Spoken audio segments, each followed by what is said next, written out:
Assalamualaikum. Welcome to my channel Learning with Zergul. Hope all of you are fine and well. Last video में मैंने आपसे discuss किया था table of 2 और साथ मल्टीप्लाई के कुछ क्वेश्चन जो हम मल्टीप्लाई बाय 2 कर रहे थे 2 का टेबल इस्तेमाल करते हुए।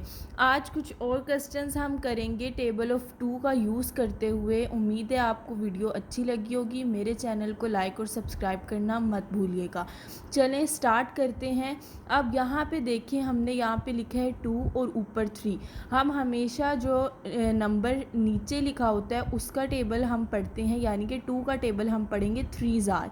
2 3 जार क्या होता है 6। अब जिस बच्चे को टेबल याद होगा प्रॉपर तरीके से वही मल्टीप्लाई ईज़िली कर सकते हैं, वरना मल्टीप्लिकेशन जो है वो बहुत मुश्किल लगने लग जाती है।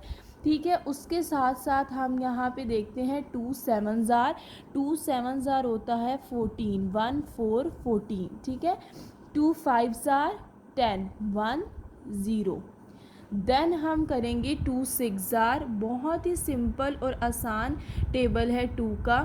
आप सब बच्चों को आना चाहिए, याद करें, उसके बाद आपको बहुत इजी लगेगा। 2 1 जार 2 एंड 2 2 जार 4। 2 4 जार 8। देन हमारे पास है 2 8 जार 16 1 6 16।